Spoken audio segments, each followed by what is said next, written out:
Anyway, joining us now is Gerard Baker, editor-at-large of the Wall Street Journal. Gerard, thanks so much for coming on the U.S. Report. I wanted to get you on here because you have written a stupendous piece in the Wall Street Journal called The Reinvention of Kamala Harris, and you describe what you call Operation Transfiguration. And you say that this operation may be the most audacious plan a political party has ever undertaken. It requires effective deployment of the full toolkit of press and social media deception, selective editorial amnesia, gaslighting, and memory holding. Tell us about this program, and do you think it's going to work? Well, thanks, James. Thanks very much for having me on, and thank you for your kind words about the column. Yeah, I mean, I think we are seeing something which I can't ever recall seeing before. Look, James, cast your mind back all the way back through history to about 6 weeks ago when people looked at Kamala Harris, according to all of the opinion polls. Many Democrats, by the way, huge numbers of Democrats, including some very influential Democrats, looked at Kamala Harris, frankly, as a political dud. You recall she ran for president in 2019 disastrously, didn't even manage to get to the first primaries of 2020, pulled out before that. She was then selected as vice president. She has no record of achievement as vice president whatsoever. She's famous, as we all know, and James, you've followed this on your show, for some utterly bizarre, bamboozling, weird kind of circumlocutions, and really not for anything else. So this is what we all thought of her. This is what we were all told about her. This is what, by the way, many Democrats were saying about her, because they were concerned. One of the reasons they were reluctant to get rid of Joe Biden was because they assumed that it would have to be Kamala Harris who would replace him. And they really didn't like the idea of that because they thought she was going to lose. And lo and behold, 6 weeks later, here we are. And we are now being told that Kamala Harris is, as I said in my column, far from being this sort of political loser that we all know her to be. She's this sort of reincarnation of a kind of holy trinity of Joan of Arc, Harriet Tubman, and Margaret Thatcher. It's astonishing, absurd though it may seem to those of us, James, who know a little bit, who followed this woman and followed American politics for a while. But so far, they seem to be able to pull this off. They've actually, with the support of, as I said in the column, of a completely kind of compliant press, which is doing all of the heavy lifting for them. They're going to try and protect her, make sure she doesn't actually have to speak to anybody, a live person, go around the country with her faithful teleprompter, just making prepared speeches and not actually reveal herself, to challenge herself to be in any difficult situation. So that's what I call Operation Transfiguration. And so far, the signs are pretty good that they can pull it off. After all, they've only got to do it for the next 3 months. Well, that's the crazy thing to me here, and also seems to be how much the media seems to be very keen to participate in this, and they don't want to talk about anything on her record.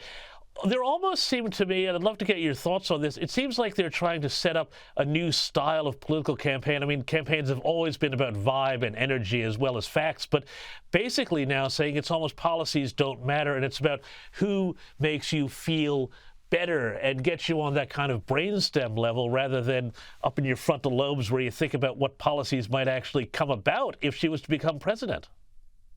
I think that's very, very true, Jay. I think you have it exactly right.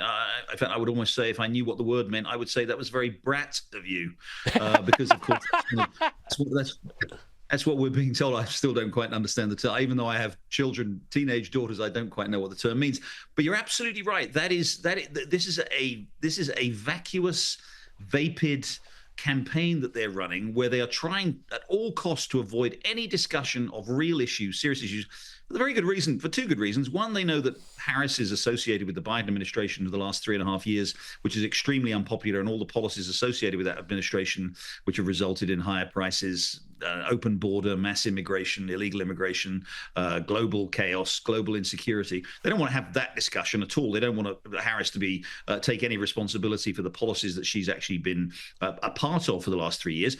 And more importantly, they certainly don't want any discussion of things that all the policies that she's espoused in the past before she even became vice president, all those things she campaigned on in 2019, all those things she said when she was a senator from California, when she was ranked, remember, by a sort of an official ranking agency, as it were, rating agency, as the most left-wing senator in a Senate that included Bernie Sanders and Elizabeth Warren. So they don't want to have that conversation. Instead, they want it to be about vibes. They want it to be about excitement and memes and the laugh and the smile and the joy. I read so many articles today in the American press about she's bringing back the joy to American politics. That's literally, they want it to be an empty campaign. And look, they've got to, again, as I said at the start, they've got a chance of pulling this off, not only because we're 90 days away from the election.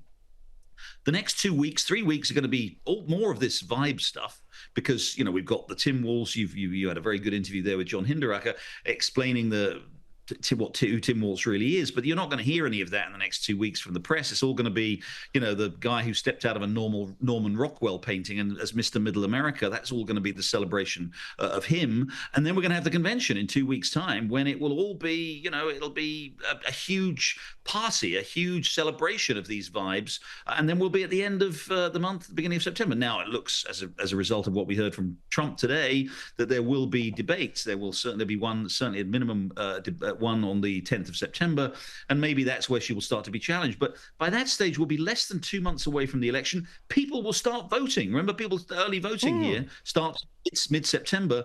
They've got a pretty good chance, I think, of actually shepherding her carefully, protected by a phalanx of advisors and the media, getting her away from answering any difficult questions, talking about anything other than being brat and all these memes and everything else that we talk about. It is. You're absolutely right. It's an interesting new. But what they've done is, if they pull it off, will be one of the most extraordinary achievements in political history. They'll have dumped a very unpopular president with 3 months to go, with no votes. Nobody got a vote. They replaced him with this candidate. Then they won't allow this candidate to be exposed to any scrutiny, and they're hoping that they'll get to the election. And partly thanks to the still remaining unpopularity of Donald Trump, again, they could pull it off. Does Donald Trump, very quickly, and by the way, this is the first time in my life I've ever been called brat before, so thanks. We've had a real sort of history-making moment here on the program tonight, Gerard. But does, at a certain point, will American skepticism start to see through this? Will Donald Trump have an opportunity to cut through by just simply raising the question through social media, through whatever media he can get, and say, this person is not answering questions. They're in hiding. I'm doing press conferences. You need to be really skeptical about this, even if you don't like me as a person. It seems to me there's an American skepticism that Donald Trump can play off here. So that's the other element of this operation, James, which again is why they are optimistic that they can pull it off. Because in order for that to happen, that would require Donald Trump to do something that would require the juxtaposition of two concepts that have never, ever, ever been placed together: Donald Trump and self-discipline.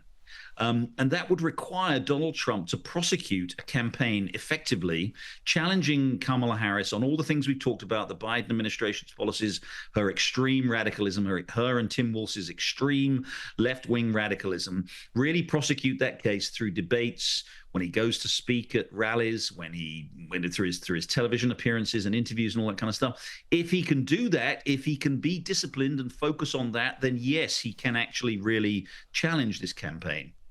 But you're a keen observer of American politics, keen observer of Donald Trump. Can Donald Trump really be that disciplined? The Donald Trump we've seen in the last week has absolutely played by the Democratic Party's playbook. These sort of weird stuff about last week, focusing on whether or not Kamala Harris is black or not. More weird stuff at the weekend where he attacked a Republican governor. The governor of Georgia seemed to be more interested in attacking a fellow Republican than he was going after Kamala Harris. And then on the last couple of days, we had one of these Truth Social posts where he said that he expects Joe Biden to come back at the convention to try and steal the nomination and then debate him again. If he goes off on these Trumpian tangents like this, and we had a little bit more of that in his press conference today, then again, this operation to gently guide Kamala Harris scot-free to the finish line and win, then it'll work. If he can finally get a little bit of discipline, if he can finally be prevailed upon to really make the case against her on the grounds that we've talked about, then I think the weakness that the many weaknesses that Kamala Harris has will be exposed. Gerard Baker, thank you so much for your time in explaining this Operation Transfiguration. Don't know if it'll work, but it could. Scary stuff. Thank you so much for your time.